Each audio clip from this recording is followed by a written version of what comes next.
नमस्कार प्यारे विद्यार्थियों, आज की कक्षा में आपका स्वागत है। कक्षा 9, विषय हिंदी, अर्थालंकार। पिछले भाग में हमने अलंकार के दो भेदों के विषय में पढ़ा था, जिसमें शब्दालंकार और अर्थालंकार थे।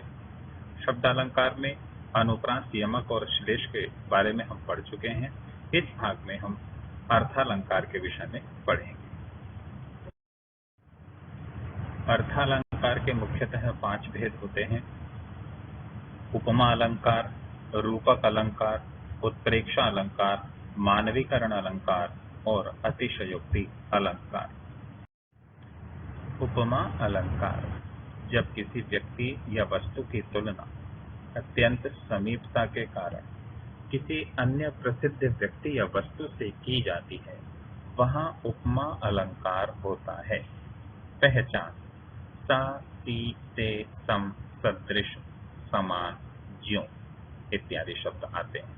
अर्थात जब किसी काव्य पंक्ति में हमें ये शब्द दिखाई दे जाते हैं तो हमें पता चल जाता है कि वहां उपमा अलंकार है।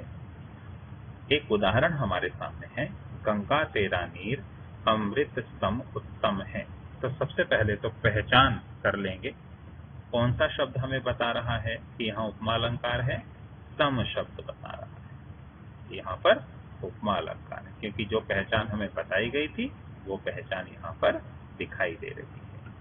तो ये पहली पहचान होती है उपमा अलंकार। अब गहराई से समझते हैं कि यहाँ उपमा अलंकार क्यों है। तो हमें 4 चीजें ढूंढनी होती हैं उपमा अलंकार के लिए। यदि ये चारों मिल जाएं तो उपमा अलंकार हो जाता है। सबसे पहले उपमेय, उपमान, सामान्य धर्म और वाचक शब्द। जैसे गंगा तेरा नीर अमृत सम उत्तम है, इस उदाहरण में ऐसा अनुमान लगा सकते हैं कि कोई व्यक्ति गंगा जी के किनारे पर गया, उसने गंगा जल हाथ में लिया और उस पवित्र गंगा जल को देखकर उसने कहा कि गंगा तेरा नीर अमृत सम उत्तम है। अब यहाँ उपमेय होता है जिसकी तुलना हम कर रहे हैं, उपमान होता है जिससे तुलना कर रहे हैं। सामान्य धर्म क्या है कि हम क्यों तुलना कर रहे हैं, क्योंकि हमने दोनों वस्तुओं में कुछ कॉमन या कुछ साधारण धर्म देखा। और वाचक शब्द सा, सी, से, सम, सदृश इत्यादि। तो यहाँ हमारे सामने उपमेय होता है जो प्रस्तुत हो, जो हमारे सामने हो, क्योंकि दो वस्तु में तुलना की जाती है, उसमें से पहली वस्तु तो हमारे सामने होनी चाहिए, तो वो होती है उपमेय। तो यहाँ हमारे सामने क्या है? गंगा का नीर, ये नीर है, पानी है, गंगा जल हमारे सामने, उपमेय। उस गंगा जल को हमने किसके समान बताया है? अमृत के समान बताया है। तो हम जल की तुलना अमृत से कर रहे हैं। अमृत हमारे सामने हो भी सकता है, नहीं भी हो सकता है, क्योंकि उपमान का रहना न रहना कोई जरूरी नहीं है, किंतु उपमेय हमारे सामने होना चाहिए। उपमेय हमारे सामने होना चाहिए, क्योंकि उपमेय को प्रस्तुत भी कहते हैं, जो प्रस्तुत हो। तो गंगा का जल तो हमारे सामने ही है। उपमान अमृत, उस पानी की तुलना, उस नीर की तुलना हम अमृत से कर रहे हैं। तो दोनों मिल गए, उपमेय भी जिसकी तुलना कर रहे हैं और उपमान भी जिससे तुलना कर रहे हैं। अब प्रश्न ये आता है कि आपने गंगा जल को अमृत के समान ही क्यों माना? आपने उसको मौसमी के जूस की तरह क्यों नहीं माना? आपने उसको गंगा के गन्ने के रस की तरह क्यों नहीं माना? तो उसका एक कारण है। क्या? कि आप जिसकी तुलना जिससे कर रहे हैं, तो उन दोनों में एक कॉमन चीज होनी चाहिए, सामान्य धर्म होना चाहिए। तो गंगा जल और अमृत में क्या सामान्य धर्म है? गंगा जल भी पूजनीय होता है, अमृत भी पूजनीय होता है, देवताओं के पास रहता है। देखिए, आप कुंभ का मेला भरता है, जहां जहां अमृत की बूंदे छलकी, वहां पर कुंभ का मेला लगता है। बताइए कितना पूजनीय है अमृत। और गंगा जल भी हमारे लिए बहुत पूजनीय होता है। तो ये दोनों में सामान्य धर्म हो गए। पवित्रता, गंगा जल भी पवित्र है, अमृत भी पवित्र है।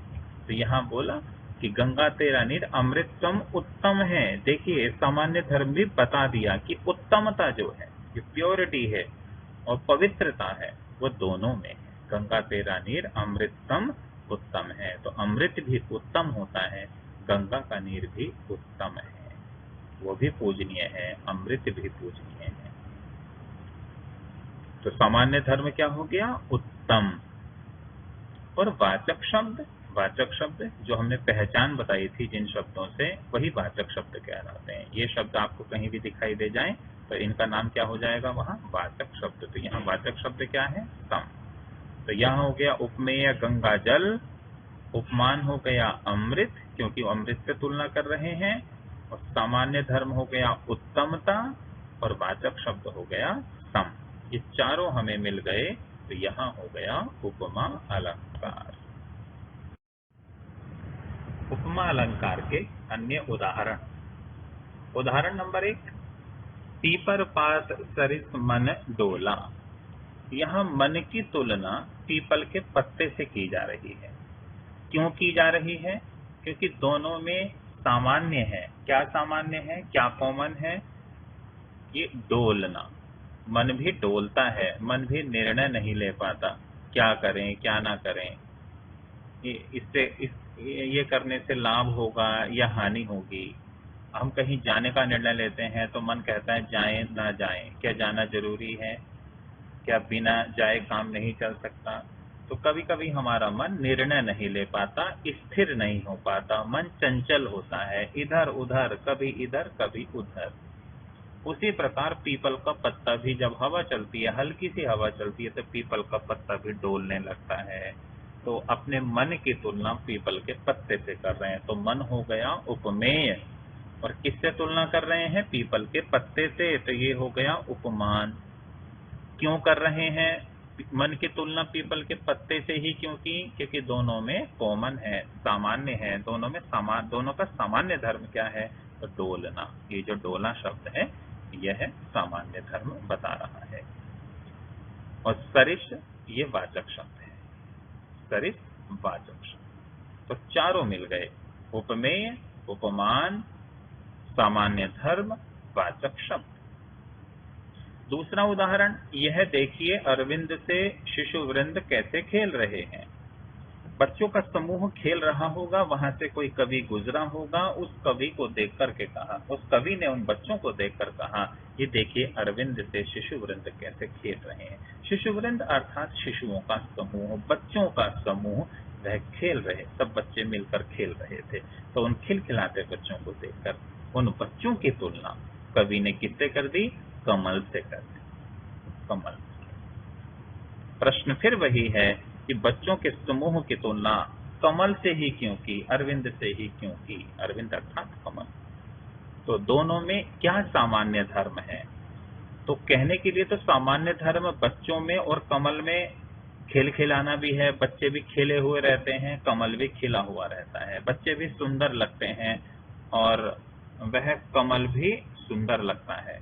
बच्चे भी जब खेल रहे हैं तो मिट्टी में उनके हाथ पांव है, और मिट्टी से सने हुए हाथ पांव, कीचड़ से सने उनके हाथ पांव कीचड़ से उनके हाथ पांव सने हुए हैं, फिर भी बच्चे सुंदर लग रहे हैं।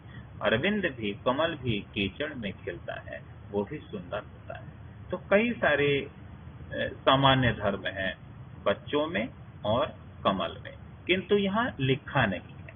उन्होंने अरविंद से सुंदर, अरविंद से खेले हुए शिशु वृंद, यहाँ लिखा नहीं है।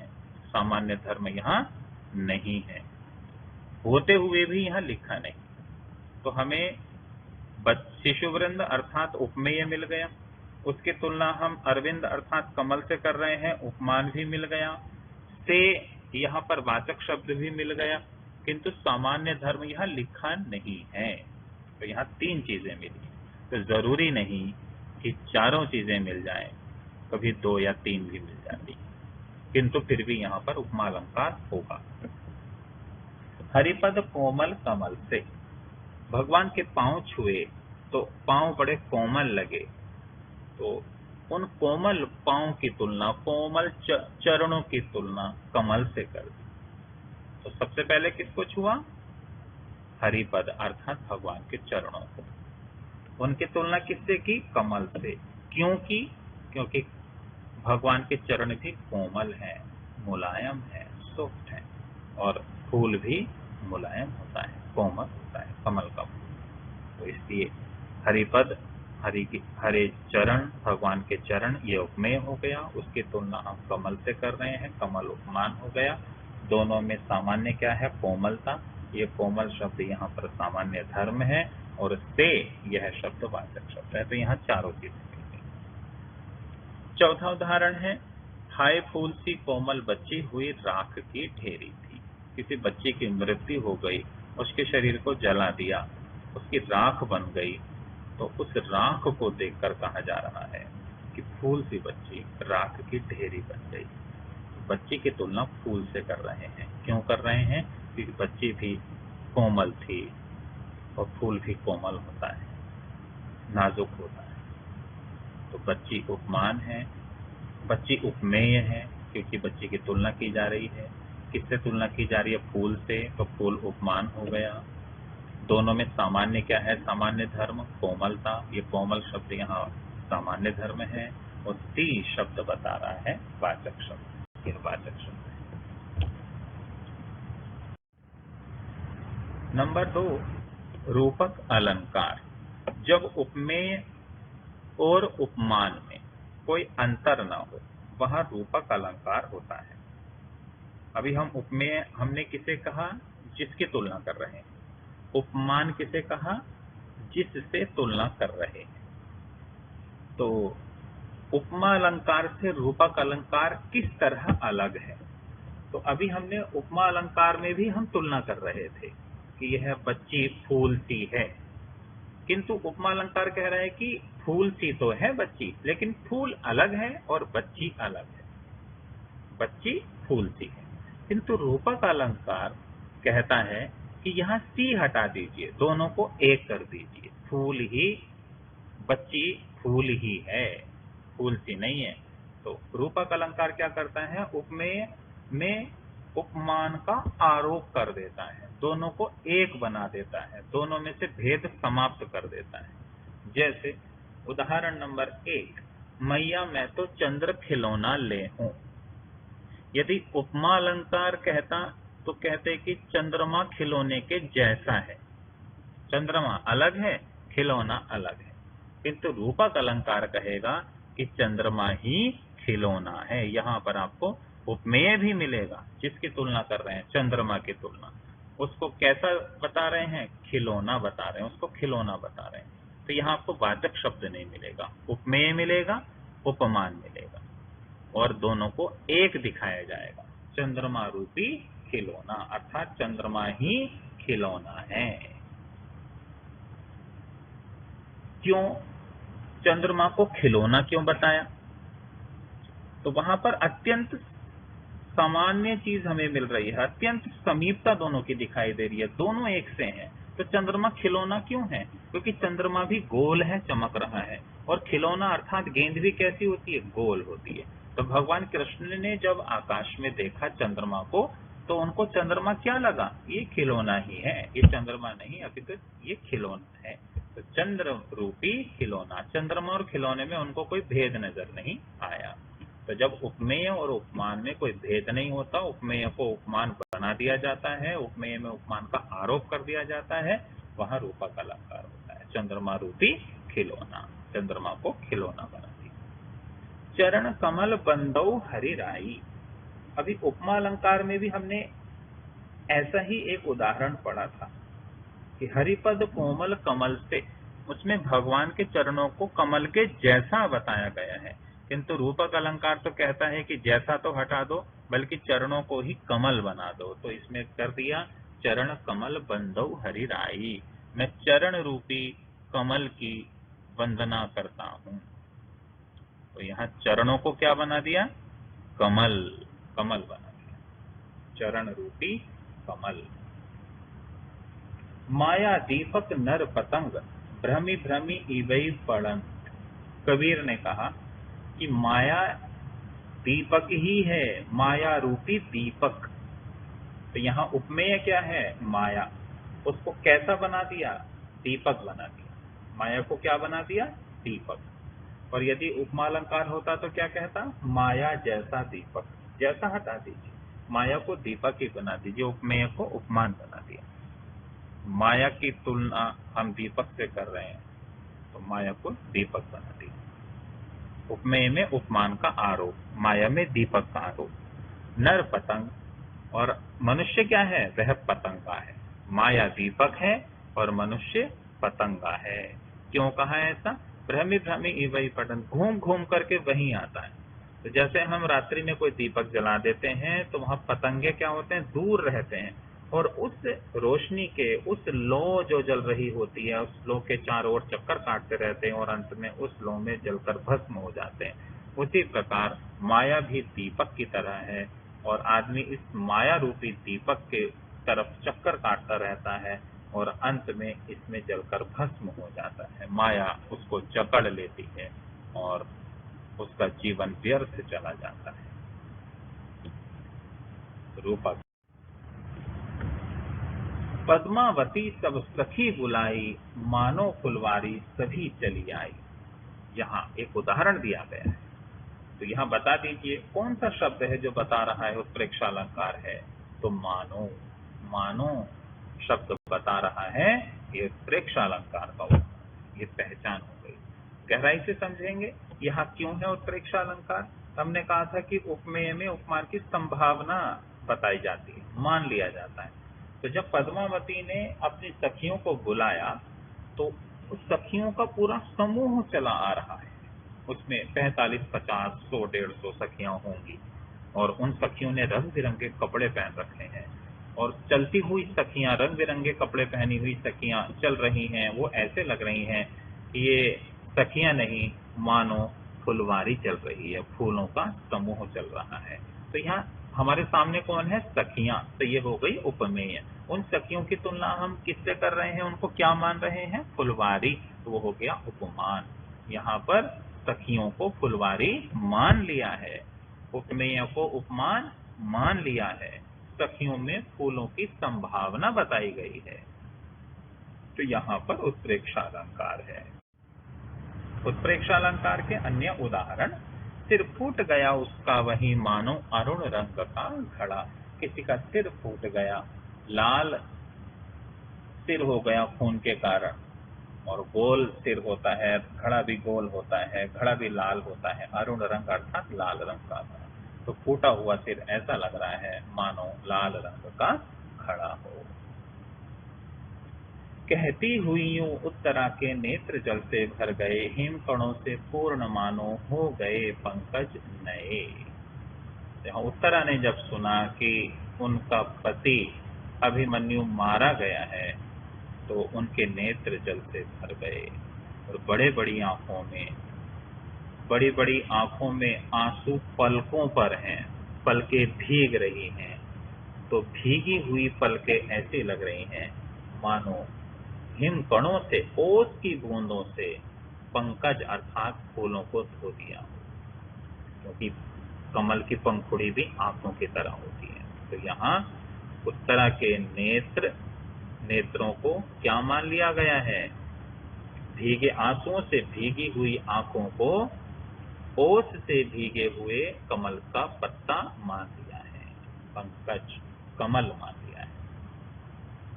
और यदि एक नजर में देखें तो कौन सा शब्द है जो बता रहा है उत्प्रेक्षा अलंकार है? तो मानो शब्द बता रहा है यहाँ उपमान, उत्प्रेक्षा अलंकार है। तीसरा उदाहरण, उस काल मारे क्रोध के तन कांपने, उसका लगाम मानो हवा के वेग से सोता हुआ सागर जगा। तो मानो शब्द को देख के ही बता दिया हमने कि उत्प्रेक्षा अलंकार है। कैसे है? कि जब पता चला अर्जुन को कि अभिमन्यु को अनेक लोगों ने घेर कर मार डाला, उसको बड़ा क्रोध आया। क्रोध के कारण उसका शरीर कांपने लगा, अर्जुन का शरीर कांपने लगा। तो उस कांपते हुए शरीर को समुद्र की तरह बताया गया। उस काल मारे क्रोध के तन कांपने उसका लगा, मानो हवा के वेग से सोता हुआ सागर जगा। तो जैसे सागर में तूफान आ जाता है और सागर में कंपन आ जाता है, उसी तरह से अर्जुन भी कांप रहे हैं। तो यहाँ कांपते हुए शरीर को क्या मान लिया? जगा हुआ सागर मान लिया, जिस सागर में तूफान आ रहा, लहरें उठ रही। यहाँ पर उत्प्रेक्षा। मानवीकरण अलंकार जड़ वस्तु या प्रकृति को मनुष्य की तरह कार्य करते हुए दिखाया जाता है, तो मानवीकरण अलंकार हो जाता है। उदाहरण नंबर 1 है, कई पत्थर किनारे पी रहे चुपचाप पानी। अब देखिए, पत्थर कभी पानी तो नहीं पी सकते, किंतु यहाँ पत्थरों को पानी पीते हुए बताया गया है। तो यहाँ पत्थर तो जड़ हैं, नॉन लिविंग थिंग में आते हैं, किंतु उसे मनुष्य की तरह कार्य करते हुए दिखा दिया। तो इस पंक्ति में मानवीकरण अलंकार। मेघ आए बंठन के संवर के, मेघ कभी बंठन के संवर के कैसे आ सकते हैं? उनको मानव की तरह कार्य करते हुए दिखाई दिया। यह मानवीकरण अलंकार है। इस सोते संसार के बीच जग कर सज कर रजनी चले। तो तारी भरी रात को देखकर कवि ने कहा कि ऐसा लग रहा है कि रात्रि सज धज कर जा रही हो। तो यहाँ रात्रि कैसे रात्रि को जगते हुए भी बता दिया, और जगकर सजते हुए भी दिखा दिया, और चलते हुए भी दिखा दिया। तो यहाँ जगना, सजना, चलना, ये सब रात्रि तो नहीं कर सकती। तो मानव की तरह कार्य करते हुए बताया गया। तो यहाँ पर मानवीकरण अलंकार है। जैसे कोई कह दे, मैंने फूलों को हंसते देखा, तो यहाँ फूल कैसे हंस सकते हैं? फूलों को, प्रकृति को मानव की तरह कार्य करते हुए दिखाया दिया। तो यह मानवीकरण अलंकार का उदाहरण है। नंबर 5, अतिशयोक्ति अलंकार। जब किसी बात को इतना बढ़ा चढ़ाकर कहा जाए कि जिसका होना असंभव सा लगे, वह अतिशयोक्ति अलंकार होता है। और इस अलंकार का प्रयोग अक्सर किसी की महिमा मंडन के लिए किया जाता है। जब किसी की महिमा दिखानी हो, किसी की खूब प्रशंसा करनी हो, तो वहां अतिशयोक्ति अलंकार होता है। जैसे हनुमान की पूंछ में लग न पाई आग, लंका सारी जल गई, गए निशाचर भाग। तो हनुमान ने जब लंका को जलाया तो लंका तो जल गई, लेकिन पूंछ में भी तो थोड़ी बहुत आग लगी होगी। तो कहने का तात्पर्य यह है कि जितना नुकसान लंका का हुआ, उसके मुकाबले, उसके अनुपात में हनुमान जी को कुछ भी नहीं हुआ। तो यहाँ हनुमान जी को कुछ नहीं हुआ, तो हनुमान की पूंछ में तो आग लगी ही नहीं। मान तो यहाँ किसकी महिमा बताई गई है? हनुमान की। देखी सुदामा की दीन दशा, करुणा करके करुणा निधि रोए, पानी परात को हाथ छुओ नहीं, नैनन के जल से पग धोए। तो सुदामा के पांव धुलाने के लिए भगवान ने परात में पानी मंगाया। पानी आता इससे पहले ही भगवान ने जब सुदामा के चरणों को देखा, तो उन चरणों में जूते नहीं, चप्पल नहीं, कांटे चुभे हुए हैं, खून निकल रहा है। तो ये देखकर भगवान बहुत रोए, इतना रोए कि सुदामा के पांव बिना जल के ही आंसुओं से ही धुल गए। तो यहाँ पर भगवान कितने करुणा वत्सल हैं, उनका मन करुणा से कितना भरा हुआ है, ये दिखाया गया है कि भगवान कृष्ण की दशा को देखकर बहुत दुखी हो रहे हैं।